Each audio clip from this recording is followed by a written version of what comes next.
Hi guys, this is Matt from Tech Know How, where I try to cover the basics of everything with technology, especially computers. And this week we're going to be covering network shares, the basics, and how to set that up. In this little lab environment, I have two computers, one physical being my desktop with a PC name of Desk 1 and a virtual machine. It's actually my domain controller in my lab environment that I'm going to be using to connect to the shares. So I'm going to start with creating a folder, sharing it out, and then mapping it, and then I'll touch and explain a little bit on NTFS permissions with the share. So let's go ahead and get started with that. So on my main desktop, I have Windows Explorer open, and I'm actually going to go into one of my drives right here. Data Share 1 is the name of it, and I am going to create a new folder, and I'm going to call this Share 3 because I have two other ones named.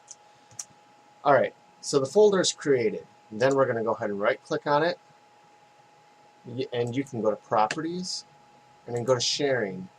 And you can see right here it says it's not shared. So go ahead and click the share button, and here's where you can put other users in, everyone. I guess at home that would be okay, small business, office, things like that. I would not use that. And a lot of the times in an enterprise environment, the network shares are actually controlled through distributed file systems or DFS with a server. But this is kind of geared toward home. So we're going to go ahead and leave my main Microsoft account that's from Desk 1 on there, and then we're going to go ahead and click Share. And now this may take a few minutes, but it's pretty much ready. When it is finished, it's going to say the name that you named it, and then it'll give you this path. Now this path is important because that path is going to be what you use to mount that folder on your other computer. So just take a mental note, or even open up Notepad and type it on down just so you don't forget it. I know what it is, so we're going to go ahead and click Done, and we're going to click Close. Now we're going to come over here to the server. Now we're on Windows 2012 R2 computer. You can see I already have Share 2 on there, but we're going to try and mount this other one. So any drive letter that's open, you can see when you do the drop down, my other shares are already showing there, so I'll just leave it at Y. Remember that path? We're going to do, and that is not case sensitive, by the way, desk 1 / share 3.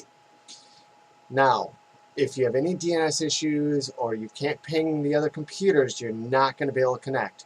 Also, on both computers, you need to have accounts with password set up. If you do not have password set up, this is not going to work. And you can click connect using different credentials, because this server right here is actually a domain controller and my PC is not a member of that domain. So we're going to connect using different credentials. We got the path in. I don't really want this one to reconnect that sign in. This is kind of a test. So then we'll click finish, and it's going to come up and see how it auto defaulted to the domain, my lab dev domain. So what we're going to do is put it in a PC name and then a \. That's going to point it to my desktop computer name to know that that's where those credentials are going to be stored. And that is going to be the username, and then we're going to put in the password for that and click OK. We have mounted it. It is now there. If you look, when you go here, here it is. It shows Desk 1 Share 3. And if I bring the desktop up, here's that folder right there. Now I said I would touch a little basics on the permissions, so you're going to go to the Properties, and you're going to go to the Security tab. In here, you can either list groups or user names that have permissions. Excuse me. Now, if you have a pro version of Windows, you can load up through the MMC console or the Microsoft Management Console to manage local groups and users. If you do not have a pro edition, you will not be able to do that. but you can still do the network shares. I just wanted to clarify that really quick in case you want to create a group and add some users to it, and then add that group to your different shares. It might make it a little bit easier to manage, but if you don't have that many, it's not that big of a deal. So to manage it, we're going to click Edit. In this window, we have the permissions, the system, my username, and administrator. So say I add in another user for an example. You would click here, and this would be a local user. As you can see, it says desk1. Now that, because we're not a member of the domain, there is no other location or domain within here. So we're on desk1. You would need another user account, which I actually don't have one on here right now, but you type in the name and then click check names and click OK. And once that name is in there, say this is the one that I added, you can take away full control. You can leave modify, read and execute, list contents, read, write, or special permissions. So you can get kind of granular with these permissions. Now I don't really want to change these because that's the permissions I want set for this. So then I'll click OK and OK out of there. Now there is advanced where you can come in here and you can see who the owner is. Now because I created it, it defaults me as the owner. But I can change that. Once again, it's going to pull up that same box and look on a local PC where the share is created. Then I can change to another user and give them the owner permissions. You can enable inheritance or disable inheritance. Now inheritance pretty much specifies that any folder underneath that the main Shared3 folder that we created would get the same permissions that the parent folder has. In other words, it's like a parent-child relationship. And you would want that unless you want to actually get very specific to certain folders with certain people with permissions. But at home, you're probably not going to use that. So in here, you can do that. You can also change permissions, add and remove people. You can edit that. You can take a look at the share and who has permissions. And I haven't really messed around too much with effective access, but I can definitely take a look at that and do a much more in-depth video next time on NTFS permissions instead of the basics of network shares at home. So we're going to go ahead and click OK out of here and click OK. So that is the basics of creating a folder and sharing it to another Windows host. Now, say you created the folder, you shared it out, you go to properties, you have verified that it's shared, you have a network path here and a name, but when you come over, close all these windows so I don't get confused on which computer I'm on, and you come over here to this one and you can't get it to mount. You're getting some type of error message. I'm going to throw a few basic troubleshooting steps to try and help you out. One, you're going to open up PowerShell or CMD and you're going to try and ping the name of the host that's hosting the share. So I'm going to try and ping desk1. It's timed out. I'm not actually sure why that's timing out. And we can actually come over here and open up PowerShell on the desktop here. And I believe the name of that domain controller is DC1. You can actually check the name just by running the command hostname DC1. Indeed it is that name. So we're trying to ping it from here, DC1. And we have a reply.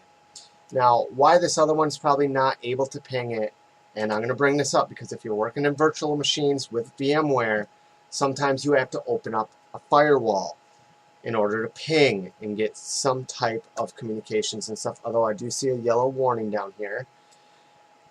Could be a firewall rule, it could be a DNS issue, there could be many different issues on why that's not pinging like that. I have a feeling possibly I have network discovery turned off, and that's going to be inside of your control panel. And if you go into network and sharing center, change to advanced sharing options, and see we're set up this is exactly why it won't ping. So, because we're part of a domain network, I actually have this turned off, and it's turned off by default on a domain network. You can turn it on, and this is important, network discovery. When network discovery is on, this computer can see other network computers and devices and is visible to other network computers.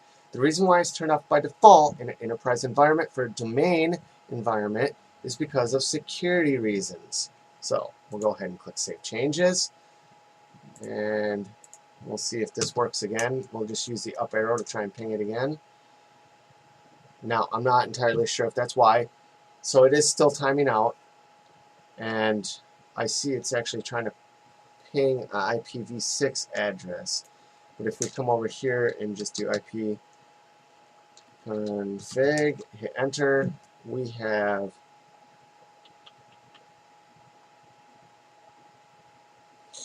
so this might actually be why I forgot that I am still connected to VPN for my work when I remote to work. So that could be one of the main reasons why I'm unable to ping that currently, which I'm going to leave that alone because the share did connect. But you always want to make sure you can ping it. If you can't ping from both, try and resolve that out. And if you still can't figure out and you have trouble, maybe look in the host file for DNS and maybe add in the IP address for each host into there. Or if you want a quick workaround for it, grab the IP address, try and ping the IP address, which I believe this .0.2. So 192.168.0.2. And see, now we have a reply. So that tells me right there that's probably a DNS issue. And this DNS for this server is looking at itself because it holds the DNS records for the Active Directory lab environment that I have up. So you can always, if you have trouble, you can always come to map it, same 2 backslashes, and then put in the 192.168.0.2 /share 3. That would connect it as well, and that's a quick little workaround for you. Once again, if you have any questions or comment, please list it below. Please like the video, and please subscribe for new and upcoming exciting videos on technological devices. Thank you, and have a good one.